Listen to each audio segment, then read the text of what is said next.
Assalamualaikum warahmatullahi wabarakatuh.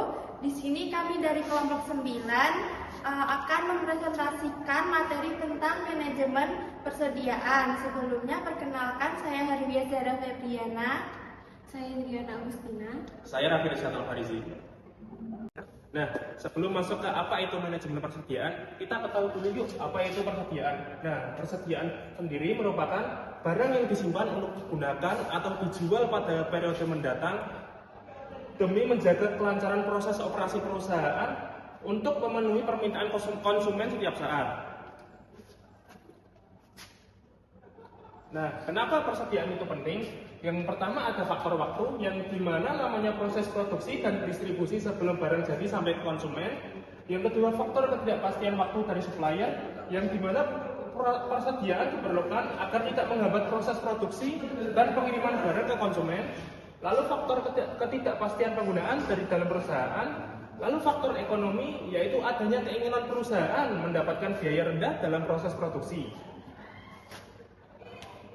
Nah, lalu kita masuk ke pengertian manajemen persediaan. Nah, manajemen persediaan atau inventory management adalah kegiatan yang dilakukan suatu perusahaan dalam mengelola persediaan barang, mulai dari perencanaan, pelaksanaan, koordinasi, dan pengendalian, mulai dari aliran masuknya, melalui keluarnya, sehingga barang dapat dipastikan dapat terpenuhi dalam jumlah dan waktu tertentu. Selanjutnya akan dijelaskan oleh Harwiya.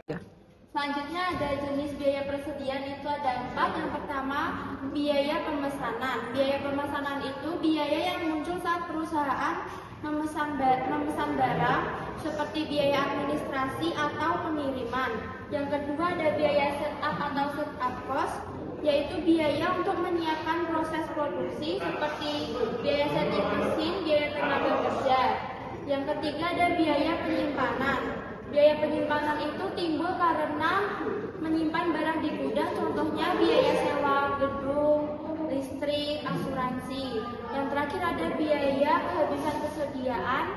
Biaya yang muncul ketika barang tidak tersedia saat dibutuhkan, contohnya kehilangan penjualan, pelanggan beralih ke pesaing atau terganggunya proses produksi. Selanjutnya ada manajemen persediaan tradisional.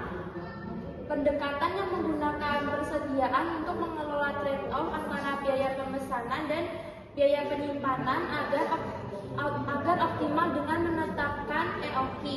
Nah, pendekatan ini bertujuan untuk menentukan jumlah pemesanan yang paling ekonomis sehingga total biaya persediaan dapat diminimalkan. Nah, dalam sistem ini juga perusahaan biasanya tetap menyimpan stok untuk mengantisipasi ketidakpastian permintaan dan menghindari kehabisan barang. Selanjutnya ada Economic Order Quantity atau EOQ. EOQ adalah metode untuk menentukan jumlah pemesanan yang paling optimal. Dengan EOQ, perusahaan bisa mengetahui berapa banyak barang yang sebaiknya dipesan agar biaya total, yaitu biaya pesan dan biaya simpan, menjadi minimum. Jadi di EOQ ini membantu perusahaan agar tidak terlalu sering memesan, tetapi juga tidak menyimpan terlalu banyak barang. Di sini rumusnya ada akar 2PD per C. Selanjutnya dari order point atau ROP. ROP atau titik pemesanan ulang adalah batas jumlah stok di mana perusahaan harus segera melakukan pemesanan kembali. Tujuannya agar barang datang tepat saat stoknya habis sehingga tidak terjadi kekosongan. ROP biasanya dihitung berdasarkan tingkat penggunaan barang dan waktu pengiriman. Rumusnya adalah D kali L. Yang selanjutnya ada safety stock. Safety stock adalah persediaan cadangan yang disiapkan untuk menghadapi ketidakpastian, seperti lonjakan permintaan atau keterlambatan dalam pengiriman. Dengan adanya safety stock ini, perusahaan bisa tetap beroperasi dengan lancar, meskipun terjadi kondisi yang tidak terduga. Rumusnya dalam kurung D maksimal dikurangi D average dikali lead time. Selanjutnya akan dijelaskan oleh Indri. Selanjutnya ada manajemen kesediaan atau just in time. Just in time adalah sistem produksi yang berfokus pada permintaan saat ini, bukan berdasarkan jadwal atau perkiraan permintaan. Dalam sistem ini, pemasok mengirim bahan baku dan komponen tepat saat dibutuhkan untuk proses produksi, sehingga persediaan dapat ditekan. Tujuan strategis JIT adalah meningkatkan laba dan daya saing perusahaan melalui pengendalian biaya, ketepatan pengiriman, serta peningkatan kualitas produk. Selanjutnya ada keterbatasan JIT. Yang pertama, perlu waktu yang cukup lama untuk bisa menjalin hubungan yang baik dengan pemasok. Yang kedua, pengurangan yang drastis terhadap tingkat kesediaan dapat menyebabkan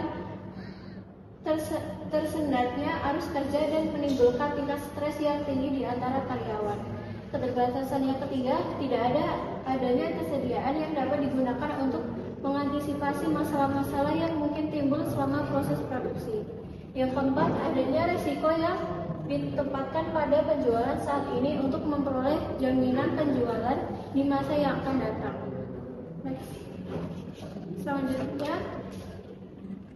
Selanjutnya ada perbandingan JIT dan sistem tradisional. JIT menggunakan full stroke system, yang tradisional push stroke system. Yang kedua, JIT menggunakan tingkat kesediaan rendah, tingkat tradisional tingkat kesediaan tinggi. JIT memiliki sedikit pemasok, adanya kontrak jangka panjang dengan pemasok. Tradisional memiliki banyak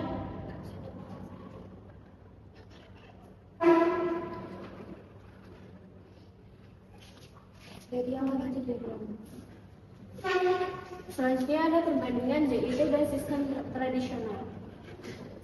JIT menggunakan sistem sel manufaktur, tradisional menggunakan struktur departemental. JIT partisipasi karyawan tinggi, gaya manajemen yang bersifat fasilitator. Tradisional partisipasi karyawan rendah, gaya manajemen yang bersifat supervisor. JIT penelusuran langsung mendominasi dalam pembebanan biaya produk. Tradisional penelusuran penggerak mendominasi dalam pembebanan biaya produk. Selanjutnya ada teori kendala. Salah satu kritik terhadap ABC adalah kegagalannya untuk mengidentifikasi dan menghapus kendala. Teori kendala yang dikemukakan oleh Eliyahu Goldratt berfokus pada usaha-usaha perbaikan berkesinambungan yang secara sistematis menyingkirkan kendala. Pendekatan untuk terus mengusahakan perbaikan operasi secara menyeluruh merupakan suatu rangkaian tugas. 5 langkah yang merupakan rangkaian tugas untuk meningkatkan kinerja terdiri dari: yang pertama, mengidentifikasi kendala sistem yang dihadapi perusahaan. Yang kedua, menetapkan bagaimana mengeksploitasi kendala sistem. Yang ketiga, menempatkan keputusan yang dibuat pada langkah kedua sebagai prioritas, sedangkan hal-hal lain hendaknya mengikuti atau mengembalikan segala sesuatu yang lain pada keputusan sebelumnya. Yang keempat,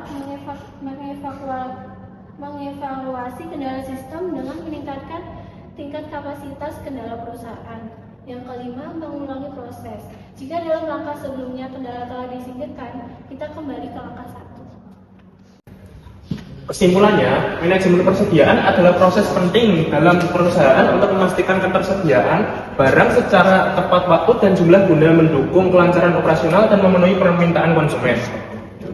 Pengelolaan ini melibatkan perencanaan dan pengendalian berbagai biaya seperti biaya pemesanan, penyimpanan, dan resiko kehabisan stok dengan bantuan metode seperti EOP, reorder point, dan safety stock agar lebih efisien.